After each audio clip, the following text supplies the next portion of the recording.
Nah, coba perhatikan saudara, kekristenan kita tanpa kita memiliki kasih, semua adalah kesia-siaan saudara. Coba perhatikan dikatakan di sini, sekalipun, ya, sekalipun aku mempunyai karunia untuk bernubuat. Bukankah banyak orang yang mengagung-agungkan karunia, walaupun karunia itu penting saudara, bagus. Kita memiliki karunia, kita harus berusaha untuk memiliki karunia. Tetapi semuanya itu sia-sia. Semuanya itu tidak ada arti tanpa kita hidup dalam kasih. Apalagi kalau kita memiliki karunia tetapi kita masih membenci orang lain saudara. Apa gunanya karunia seperti itu? Apa gunanya kita hebat? Ya, mungkin kita memiliki karunia untuk menyembuhkan, membangkitkan orang mati, melakukan hal ini, hal itu dan luar biasa. Orang bersorak-sorai, bertepuk tangan, melihat karunia-karunia, merasakan karunia-karunia, ya, yang Tuhan berikan kepada kita. Tapi perhatikan, kalau engkau masih membenci sesama, engkau tidak hidup dalam kasih. Engkau hanya menjadi batu sandungan, dan engkau hanya menjadi beban Tuhan. Saudaraku, ya, orang bisa melihat Kristus dalam kita itu lewat tindakan kita, lewat perbuatan kita. Dan perbuatan kita itu kita harus wujudkan dalam bentuk kasih, saudara. Bila kita dengan peduli dengan sesama, peduli dengan orang lain. Kalau kita diberkati bukan hanya untuk diri sendiri, tetapi juga kita harus memikirkan bagaimana orang lain diberkati melalui kita, saudara. Bukan hanya pembicara kita, bukan hanya khotbah kita, saudara. Tetapi apa yang kita boleh kita bantu, kita pikirkan hal itu. Kita harus berpikir sebagaimana Allah berpikir. Allah tidak hanya tinggal di surga saudara, dia memikirkan manusia yang berdosa. Bagaimana manusia supaya diselamatkan, itu dalam pikiran Tuhan. Sehingga ia wujudkan kasihnya melalui anak yang Tuhan ia berikan bagi kita. Kita juga harus berpikir demikian. Kita harus berpikir demikian. Bagaimana Allah berpikir. Kita harus peduli dengan orang lain. Ada banyak saya lihat saudara, orang-orang yang mungkin maju dalam rohani. Dia menjadi orang eksklusif. Menganggap orang lain adalah sampah. Orang-orang yang datang ke gereja menganggap bahwa itu sesuatu hal yang sampah. Mereka nggak peduli. Mereka tidak peduli dengan jiwa-jiwa. Mereka hanya membangun diri sendiri. Tetapi tidak melakukan apa yang disebut dengan kasih. Coba perhatikan saudara di dalam ayat yang keempat. Dalam kasih yang diuraikan oleh Rasul Paulus ini. Kasih itu sabar. Kasih itu murah hati. Ia tidak cemburu. Ia tidak memegahkan diri dan tidak sombong. Ia tidak melakukan yang tidak sopan dan tidak mencari keuntungan diri sendiri. Ia tidak pemarah dan tidak menyimpan kesalahan orang lain. Ia tidak bersuka cita karena ketidakadilan, tetapi karena kebenaran.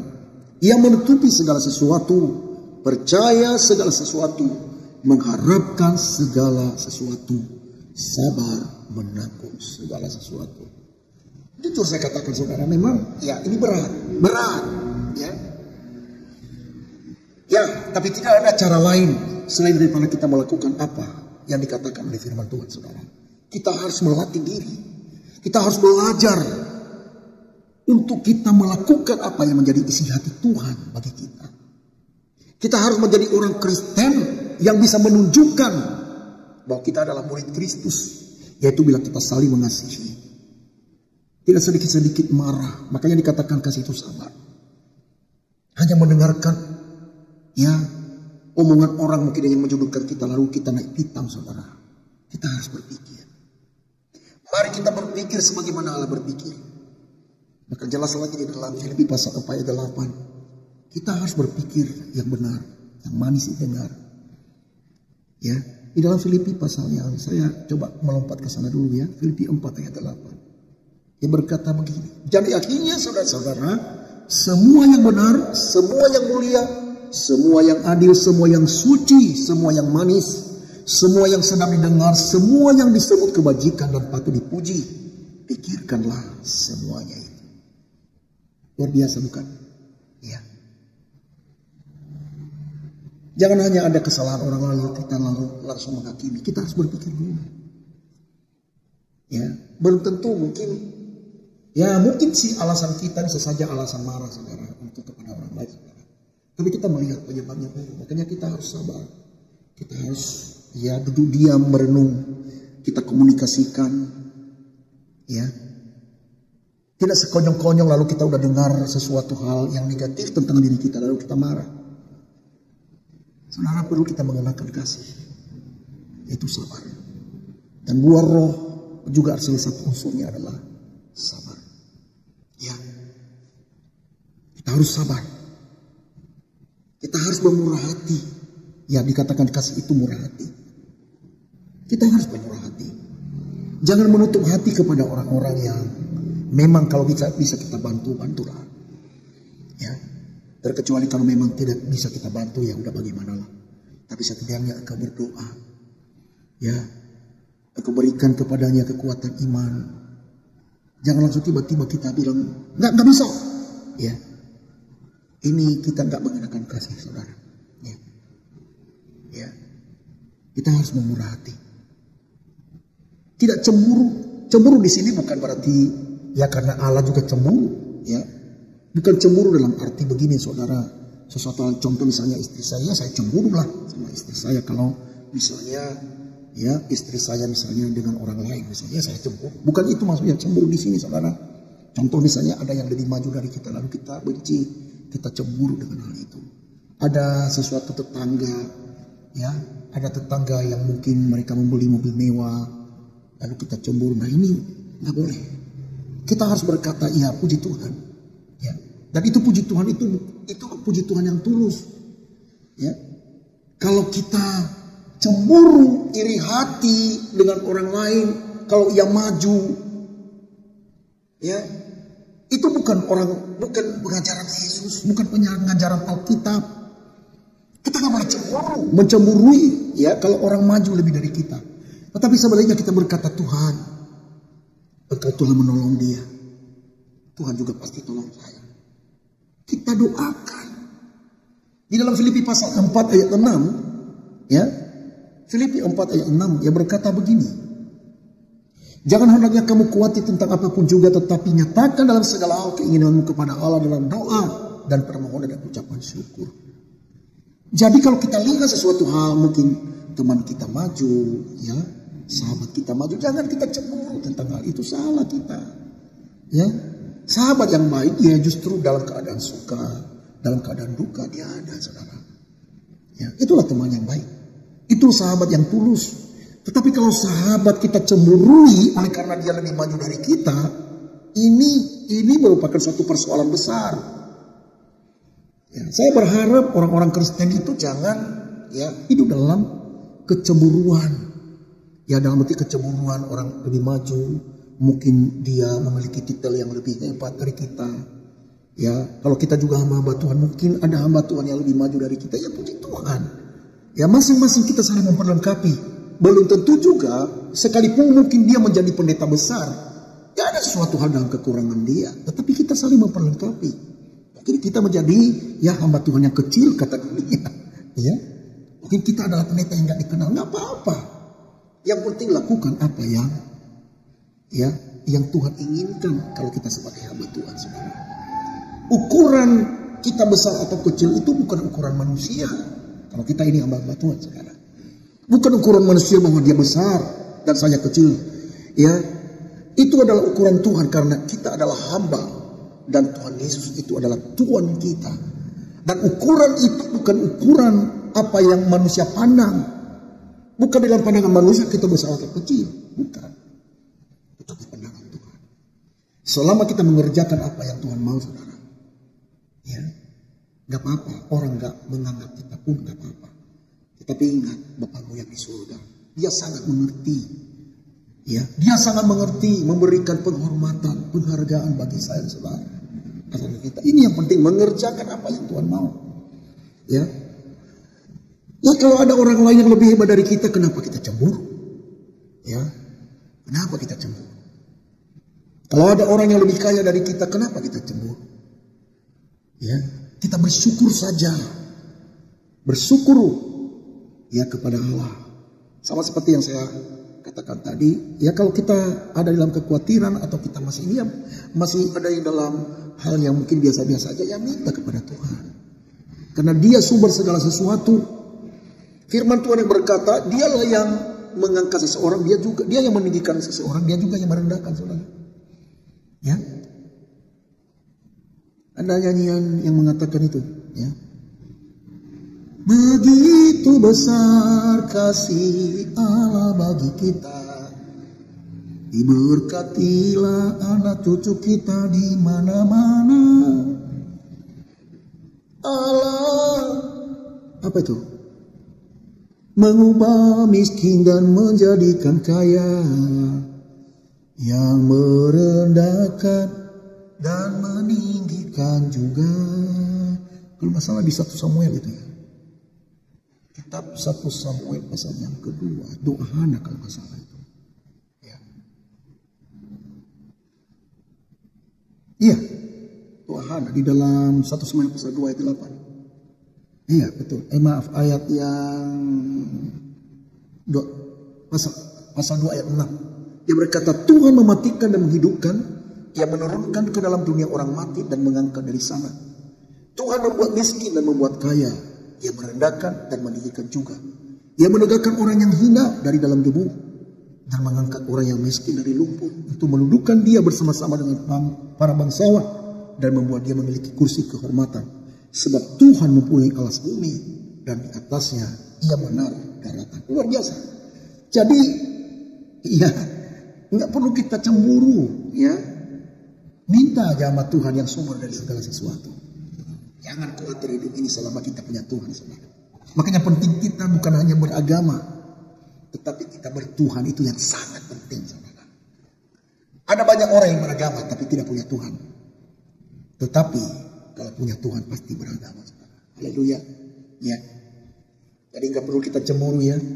Nggak perlu kita iri hati dengan orang lain. Kita harus hidup dalam kasih Allah. Kita mencukupkan diri dengan apa yang ada pada kita. Kita harus selalu mengucap syukur setiap hari. Apapun yang Tuhan izinkan dalam hidup ini, kita tuh percaya bahwa ada tangan Tuhan yang selalu mengendalikan, saudara. Ya. Nah, berikutnya, Ia dikatakan di dalam ayat keempat, Ia tidak cemburu, Ia tidak memegahkan diri dan tidak sombong. Ya, kita nggak boleh memegahkan diri. Apapun prestasi yang kita miliki, jangan sombong. Ya, jangan sombong. Tidak boleh kita memegahkan diri dengan apapun prestasi-prestasi yang kita miliki. Kemegahan kita bahwa kita memiliki Tuhan Allah yang luar biasa.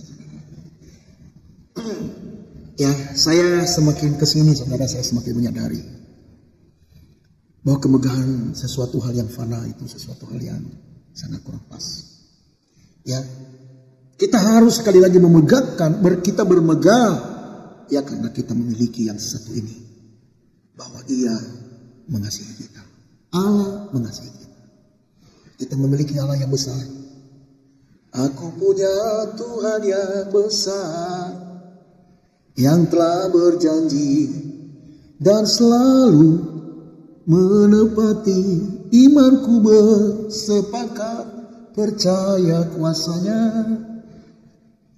Ku terima sekarang kemenangan darimu.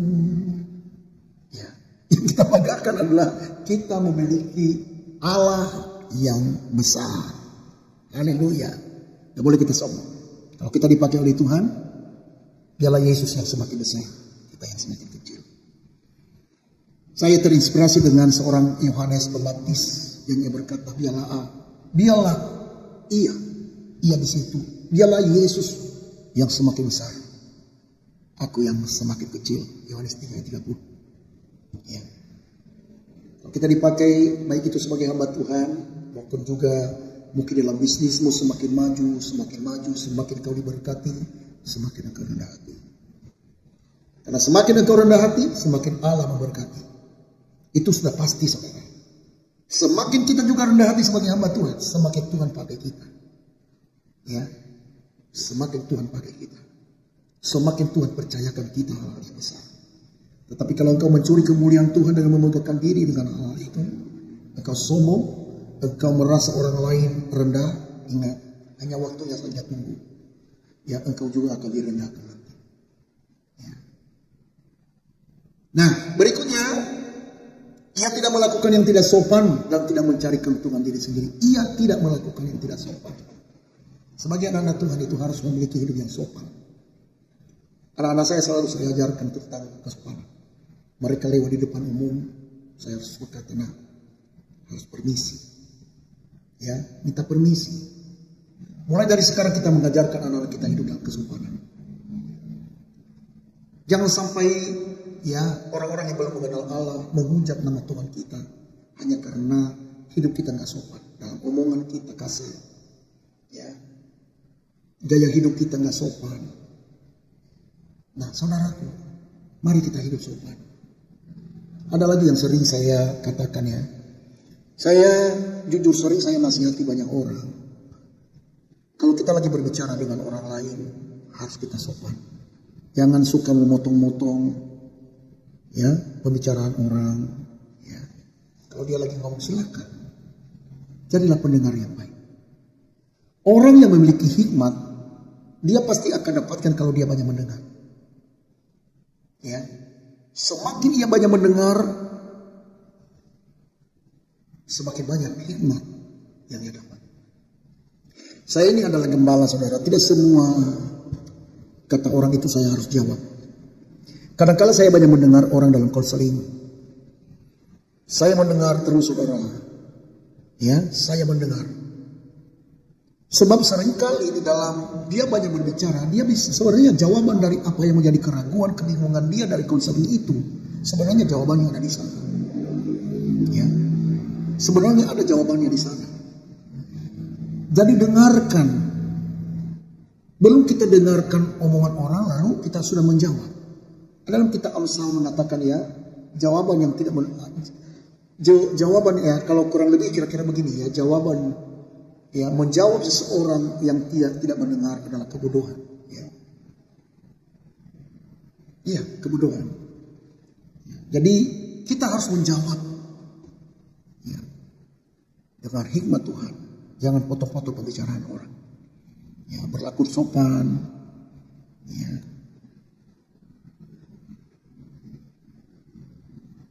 Kita memiliki kelemah lembutan. Nah, ya, sesudah itu ia dan tidak mencari keuntungan diri sendiri. Tuhan gak mau kalau kita hanya berpikir untuk diri sendiri. Kalau kita benar-benar kita memancarkan kasih Allah di tengah-tengah dunia ini, maka jangan hidup dengan ego, egoistis, hanya mementingkan keuntungan diri. Ada banyak orang yang berhasil, tetapi hanya kepentingan diri, saudara. Ini pun kesia-siaan. Kalau kita hanya memikirkan keuntungan diri sendiri, tidak pernah kita mau memikirkan orang lain, apalah arti hidup seperti ini, saudara? Mungkin kita senang ya pada waktu sekarang.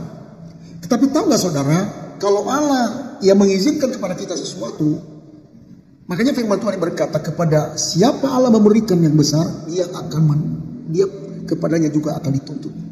Ya. Kalau kita dipercayakan segala sesuatu kepada kita sesuatu, maka ingat, jangan hanya memikirkan bahwa itu diri kamu sendiri. Kepadamu juga akan dituntut oleh Tuhan. Ya, ada banyak saya melihat tidak mau menjadi berkat bagi orang lain, hanya memikirkan keuntungan diri dengan menghalalkan segala cara. Ini kekristenan seperti ini adalah kekristenan yang tidak guna. Ya, nggak ada guna. Makanya kenapa Tuhan Yesus berkata kalau garam tidak asin, tidak ada gunanya selain daripada dibuang dari injak orang. Nah, orang-orang yang seperti yang hanya memikirkan keuntungan sendiri, tidak berdampak dengan orang lain, percayalah, ya, nggak mungkin engkau berguna selain daripada dibuang dari injak orang. Makanya banyak kita diantara ya sekalipun mungkin dia memiliki kekayaan yang luar biasa, tetapi nggak dipandang. Kenapa? Dia nggak berdampak dengan orang lain, saudara. Hanya ia memikirkan diri sendiri. Ya. Berikutnya ia tidak pemarah dan tidak menyimpan kesalahan orang lain. Nggak boleh dendam. Harus gampang mengampuni, memberi pengampunan orang lain. Di dalam pelayanan kita, di dalam gereja, di dalam pengembalaan yang saya pimpin saudara, selalu jemaat itu di dalam ibadah raya maupun di dalam ibadah-ibadah kategorial, selalu saya mengajarkan untuk selalu mengucapkan, mendoakan tentang doa Bapa kami. Saya sangat tertarik dengan doa Bapa kami itu, saudara. Ya, ada banyak hal yang bisa kita pelajari dengan doa Bapa kami, dan salah satunya adalah tentang pengampunan. Ampunilah kami seperti kami mengampuni orang yang bersalah kepada kami. Saudara tahu bahwa kita ini adalah orang yang tidak luput dari dosa juga, tidak luput dari kesalahan. Saya sering geli ya kalau di jalan saya bawa motor atau bawa kendaraan lah ya. Seringkali kalau misalnya ada orang yang mungkin salah, ada nyelip atau mungkin ada sesuatu hal yang mungkin kesenggol dikit, lalu dia maki-maki, ya, maki-maki orang, ya gitu ya. Padahal sebenarnya orang yang maki-maki itu juga melanggar lalu lintas, seringnya melanggar lampu merah, ya. Karena ada tetangga saya yang sering sama dengan saya, saudara, ya. Ada juga teman saya yang sering, dia juga melanggar lalu lintas, tetapi disenggol sedikit, waduh, benar-benar dah, ya. Jadi kalau kita juga sadar bahwa kita nggak luput dari dosa, maka kita juga harus gampang mengampuni orang lain. Karena juga kita nggak luput dari dosa.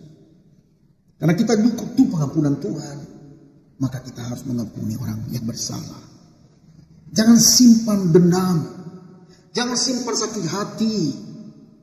Aduh, kalau orang Kristen nih, yang orang masih dendam, masih benci, tidak mau mengampuni orang lain,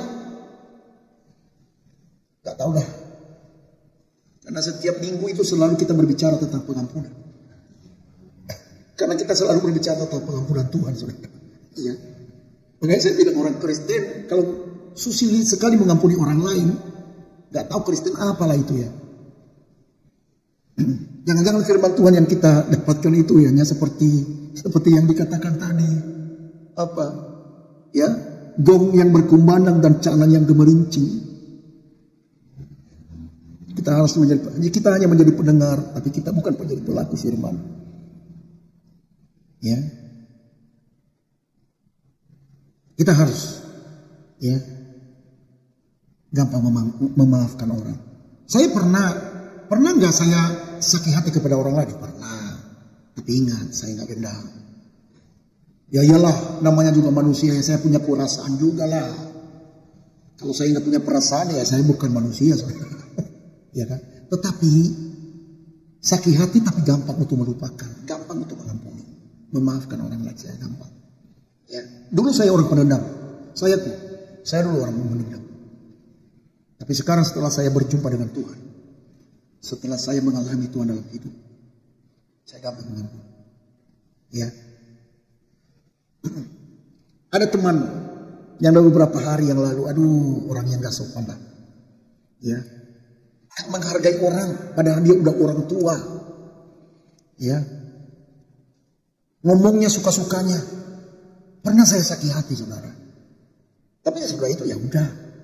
Mungkin ya walaupun secara umur harusnya ia mengajarkan hal yang baik, dia harus menjadi contoh.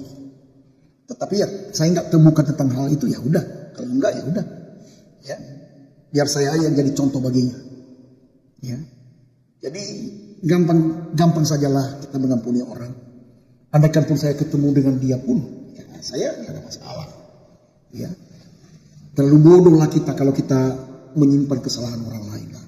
Terlalu bodoh. Ya, bau busuk, namanya kesalahan itu adalah bau busuk. Gak perlu kita simpan. Lebih baik kita simpan emas. Tabungan di bank, saudara. Ya, daripada kita simpan kesalahan orang lain. Ya, terlalu bodoh lah kita ya. Nah, berikutnya ia tidak bersuka cita karena ketidakadilan. Ya, sekalipun mungkin kita diberi misalnya uang yang itu, tapi kalau itu dari hasil rampasan, ya jangan bersuka cita lah dengan itu. Ya, kita bersuka cita bersama-sama kalau kita dalam kebenaran, saudara. Ya, sekalipun mungkin kita dapatkan rezeki, tetapi hasil ketidakadilan, saudara, jangan dah. Ya, ketidakadilan, jangan kita bersuka cita di situ. Ya. Jujur kalau seandainya saya pernah dapat seorang jemaah yang memberi persembahan kepada saya khususnya ya, bukan di kantor kolektor ya. Tapi kalau itu saya tahu itu hasil rampasan, saya pasti pulangi. Ya, saya pasti pulangi. Karena saya nggak mau diberkati dengan hasil yang ketidakadilan, apalagi hasil kejahatan, saudara. Ya, jangan. Ya, jangan kita bersukacita dengan itu. Dikatakan, ia tidak bersukacita karena ketidakadilan, tetapi karena kebenaran. Ya. Jangan kita bersukacita ya kalau misalnya gini, contoh, ya, ada musuh kita lalu orang lain melakukan kezaliman sama dia, lalu kita bersukacita dengan itu. Itu salah. Jangan kita ya menginginkan kemalangan orang lain, sekalipun mungkin musuh kita, mungkin ya dia sering menyakiti kita. Jangan bersukacita dengan itu, saudara. Ya, jangan bersukacita dengan hal itu, salah di mata Tuhan. Kemudian ia menutupi segala sesuatu. Ya, menutupi segala sesuatu. Artinya ada hal di mana kita tidak perlu umbar rahasia orang. Ya. Tidak perlu kita umbar rahasia orang, saudara. Kalau itu rahasia ya simpanlah rahasianya. Yang menjadi orang yang ucap mulut, menutupi segala sesuatu. Ada kekurangan orang lain yang udahlah. Ya. Mungkin karena keterbatasannya, mungkin karena keterbatasan pendidikannya. Nah, kalau kita bisa menutupi, ya kenapa kita mempermalukan orang? Ya kan? Jangan suka mempermalukan orang. Sekalipun engkau temukan itu adalah kekurangan. Ya, jangan. Gak baik kita mempermalukan orang. Kita berusaha supaya jangan ia mendapat malu. Saya percaya kalau kita suatu waktu kita berbuat baik sama dia, seharusnya dia malu di depan orang, tetapi oleh karena kita bisa menutupi kekurangannya, saudara. Ya mungkin suatu waktu dia akan ingat. Tapi andaikan pun dia ingat, dia tidak ingat maksud saya. Ya sekali lagi yang mengajarkan tentang kasih ini adalah Tuhan Allah. Maka Tuhan Allahmu yang engkau sembah itu, yang engkau ikuti perintahnya, dia akan membalaskan kepada. Ya, karena saya melihat juga ada banyak orang yang gak tahu diri, gak tahu berterima kasih, saudara. Ya, jangan tiru seperti itu. Orang yang tidak berterima kasih, jangan juga kita ikut-ikutan untuk ya marah kepadanya. Jangan. Udahlah, kalau dia gak berterima kasih, harapkan balasan dari Tuhan, jangan dari dia. Ya, mungkin kita udah bantu dia, tapi gak berterima kasih juga. Aduh, memang ya kita orang Kristen ya. Orang-orang yang percaya, yang rajin beribadah ya, jangan seperti itu. Ya, jangan seperti itu. Kita harus ya berusaha untuk selalu baik kepada orang. Ya. Tapi ingat juga jangan kasih ya mutiara kepada babi. Jangan kasih mutiara sama babi. Ya. Kalau mungkin sekali ya kita bantu dia tetapi ia pakai untuk hal-hal yang gak benar, ya janganlah. Ya, sama aja saya memberi pisau di leher anak saya.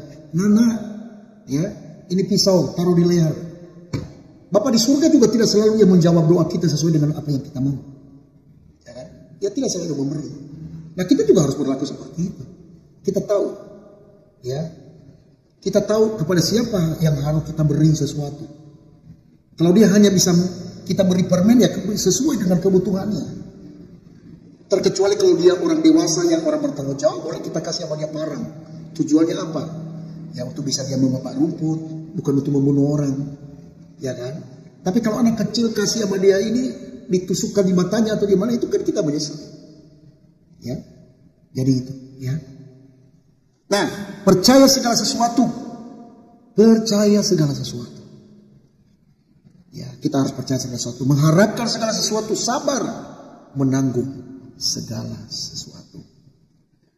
Percaya segala sesuatu. Ya, kita harus percaya. Ya, Kita harus percaya. Apalagi percaya kita sekalipun mungkin ya kita tidak bisa bertemu dengan Tuhan Yesus seperti 2000 tahun yang lalu mungkin. Tapi kita harus percaya ya bahwa Ia telah datang ke dalam dunia. Kita harus percaya, saudara. Karena firman Tuhan yang berkata bahwa berbahagialah orang yang percaya sekalipun ia tidak melihat. Mengharapkan segala sesuatu dan sabar menanggung segala sesuatu. Ya, saudaraku kekasih dalam Tuhan ya. Ya, mari kita hidup dalam kasih sebagai anak-anak Tuhan. Karena wujud daripada kita mengasihi Allah adalah kita mengasihi sesama. Lewat demikian dunia tahu bahwa kita adalah murid Kristus. Bagaimana cara kita memperkenalkan Allah kita kalau kita tidak memiliki kasih? Tidak mungkin. Ya. Tetapi kalau kita memiliki kasih, dampaknya besar. Ya, kita akan menjadi berkat bagi banyak orang. Dan nama Tuhan Allah kita dipermuliakan melalui kita. Ya. Baik saudaraku kekasih dalam Tuhan. Terima kasih, kita sudah berapa menit saya live ini ya? Oke, sebentar. Sudah berapa menit saya live?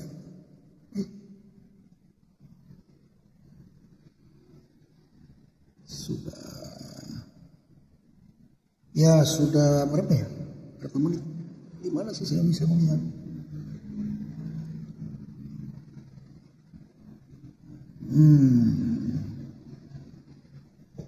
Gimana sih saya melihat udah berapa lama saya live ya?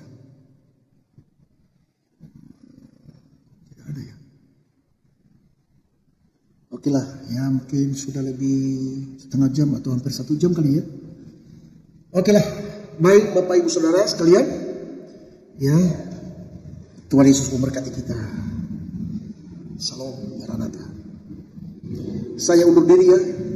Sampai ketemu. Ya, sampai jumpa kembali.